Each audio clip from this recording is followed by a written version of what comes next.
Hello friends, welcome to our channel. আজকের ভিডিওতে আমরা মাধ্যমিক পরীক্ষার জন্য গুরুত্বপূর্ণ একটি নোটিশ রাইটিং নিয়ে আলোচনা করব।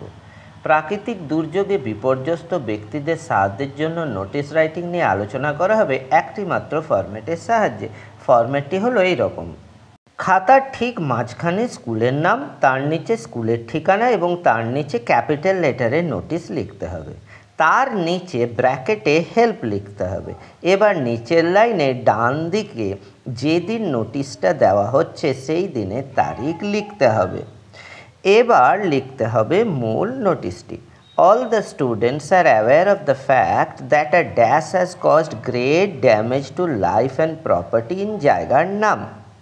ড্যাশের জায়গায় সেই প্রাকৃতিক দুর্যোগের নাম লিখতে হবে যেটি প্রশ্নে লেখা আছে, যেমন সাইক্লোন, ফ্লাড বা আর্থকোয়েক ইত্যাদি। জায়গার নামও কোশ্চেনে দেওয়া থাকবে। এবার লিখতে হবে many people are in great distress. Our school has decided to help this people, so students are requested to donate either money or clothes or food. The donations should be given to their respective class teachers within 2 days so that it reaches the needy in time. For further details, contact the undersigned. এবার খাতার নিচে বাঁ কোণে লিখতে হবে counter sign by headmaster বা headmistress, এবং খাতার নিচে ডান দিকে নিজের নাম লিখতে হবে আর তার নিচে নিজের পদটি লিখতে হবে। প্রশ্নের মধ্যে পদের উল্লেখ থাকবে। এবারে একটি মাধ্যমিকে আসা প্রশ্নকে এই ফরম্যাটের সাহায্যে সলভ করব আমরা।